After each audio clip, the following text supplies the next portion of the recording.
We're ready. Okay. I hope my voice will be okay. I caught a flu a couple of days ago, so I'm trying to get through without my voice breaking totally. Okay. I'll talk about the food jungle. And the food jungle covers different aspects, but today I will focus on the sustainability and how the food jungle can promote sustainable food habits at after school care facilities in Norway.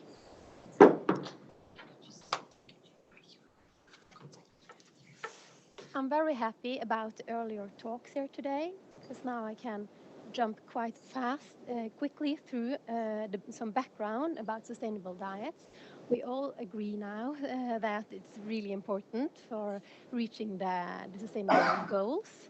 Um, but I could also mention that, as we've heard, sustainable diets and sustainable food habits covers a great variety, and it's quite complex in total and comprises multiple dimensions.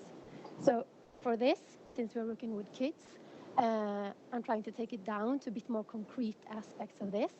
So we focus on the fact about choosing a different food, increased use of plant-based products and fish, reduced use of meat, reduced food waste, and also this aspect of seasonal products and food production from farm to fork.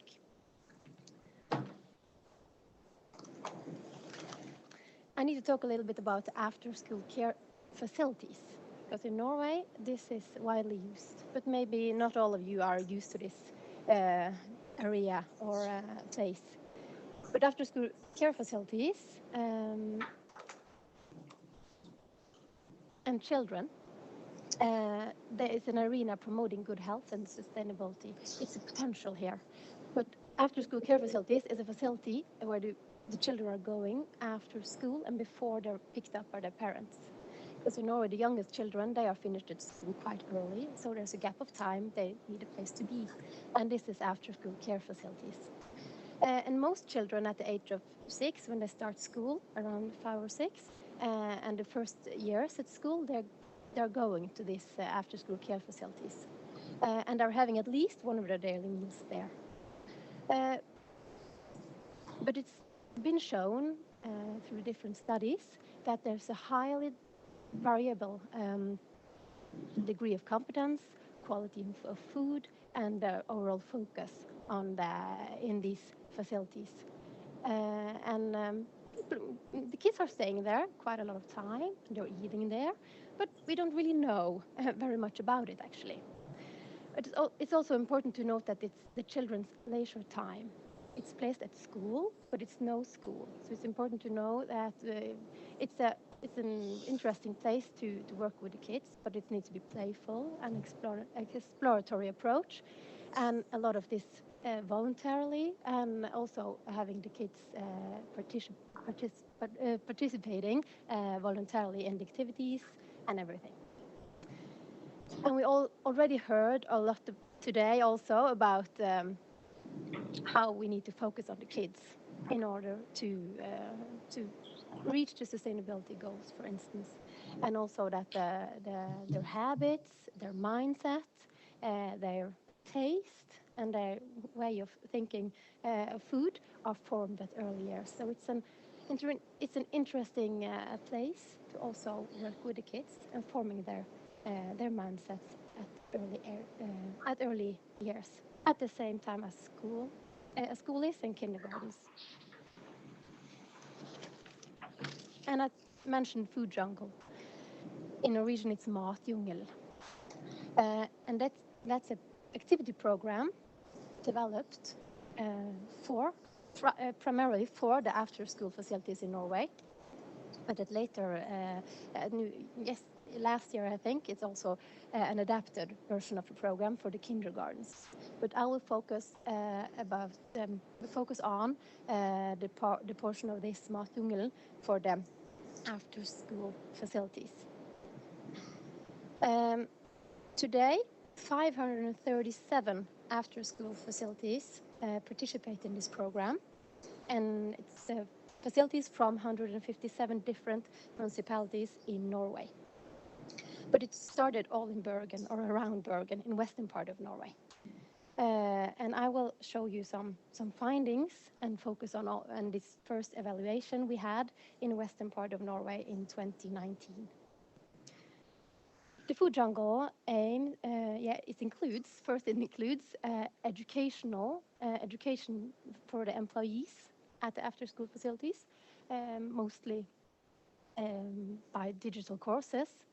It also includes monthly themes, or it's kind of different, suggesting different themes for every month, including activities for the children. And it also includes activity books, material.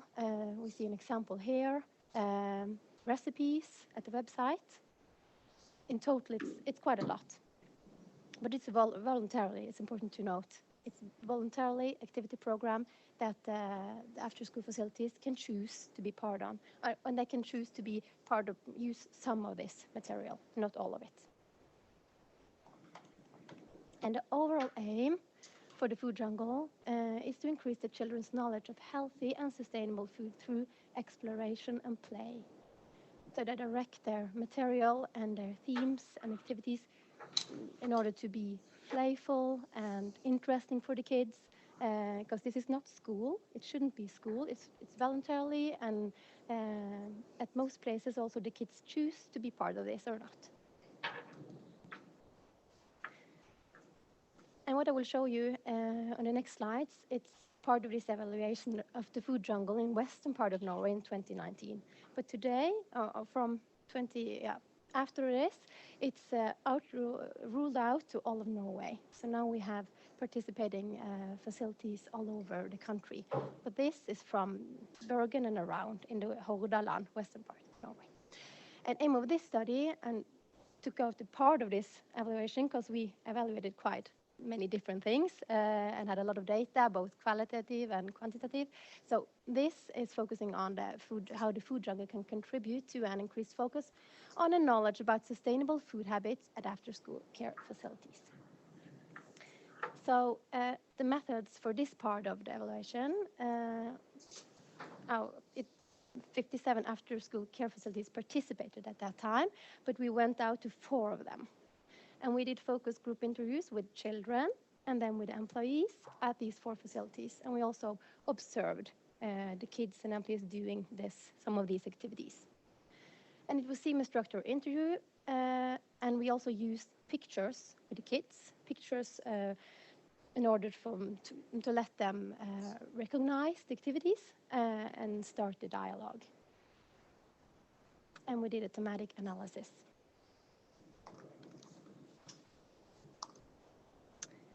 So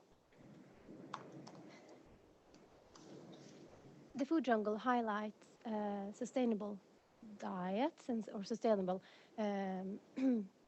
food habits in various ways. And we can see it reflecting this more direct by going into these categories: food origin, about cultivation, focus on seasonal food, focus on local food. The kids actually cultivate their own plants as an activity.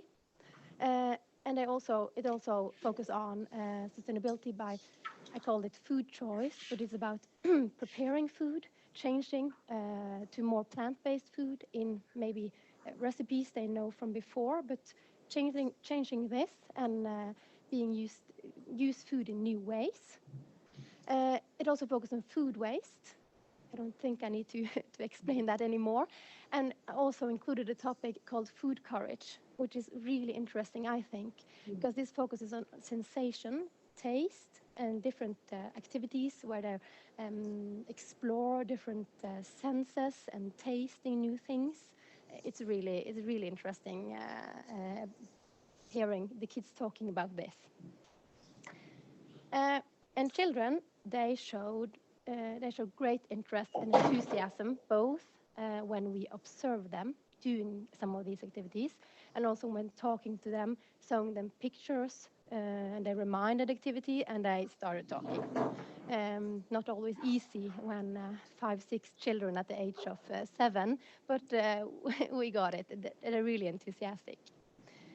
And we also got through interviews, especially with the employees, that they said that being part of this and having these themes and activities, it also gave them opportunity to let the kids reflect, discuss, and talk about factors related to sustainable diets when they had it, and had a kind of an increased focus on it. And we also have some of the employees reported about increased courage to taste new food after having these sensory activities. Not only in the activity, but when they had different new diets at the facility, suddenly the kids that used to be really skeptical, they wanted to try and had more courage to taste new foods. And also they they became more safe to try new recipes also in the meal and they had an SFO in the after school facilities, gotten an idea from the web page or maybe just changing about a little bit more plant-based, and I observed that the kids may be a little bit skeptical at first, but when they looked at each other and had this group thing, preparing the food together, and also had a lot of, and they could be able to choose a little bit what kind of vegetables they wanted to add in this piece of fish and vegetable going on the fire. They looked at each other and okay, yeah, I want to try this. At some facilities they got a little bit of culture of tasting. It was a little bit cool to taste. It was really nice to see. And I think that part of us increasing courage to taste new food is important, both in line of what we heard yesterday about all this food waste, often being the vegetables, and also that most adults know that the young kids often are more skeptical towards the vegetables and they need to be exposed and try the new things. And also about this changing the way we are eating from the very ultra-processed, very savory food with a lot of broadly meat-based to change our diets a little bit. I think this food courage is important. And also part of the food jungle is to increase the competence for the employees, make them more secure about these themes, and also being able to influence the children in a good way, because the employees at the after school facilities, they have a variety of different backgrounds. It's really a high degree of variation. And I looked at this competence by digital courses as very positive and with high potential, and it was highly desired also by the employees. But they had a variable experience with the initially created digital courses. So that is one thing we brought back. And I now know that the digital courses have been highly improved. So it will be really interesting to evaluate the new version of the digital courses they're getting. And some employees also reported quite clearly that the increased knowledge, they got increased knowledge and awareness just by being part of this program and having these activities, talking about talking to the children, and also having a kind of a place where they also could start talking about these topics together. And some of the employees with more experiences in this could also teach each other.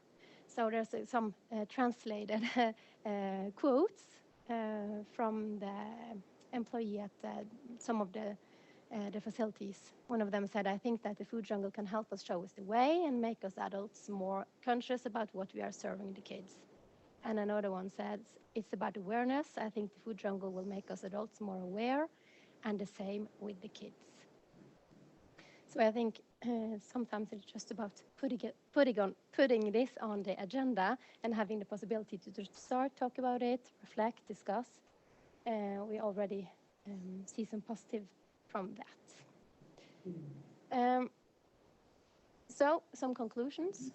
We see that through these monthly activities and themes, highlighting sustainable diets, the food jungle initiates exploration, interest, and discussions related to sustainability, thus seem to increase the focus on sustainable diets at after-school care facilities.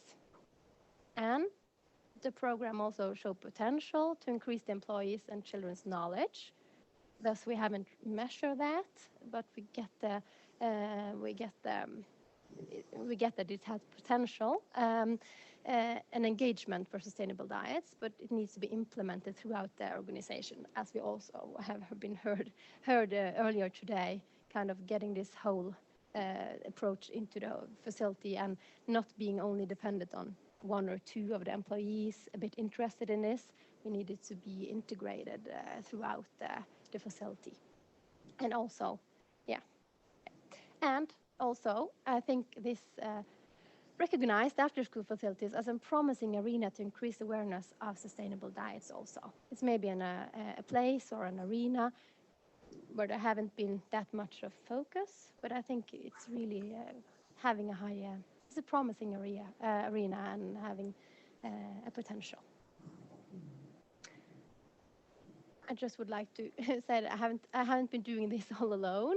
Some other people involved in evaluating the food jungle from this part of it, and also we're having a new evaluation now. So Tormod Bjørkjær and Albjørg Foskar, Eli Kristin Aadland, Julie Meinseth Vatne, Sandra Olin Grytten Kjøsnes, the two down there were master students in this project. So yeah. Thanks for your attention.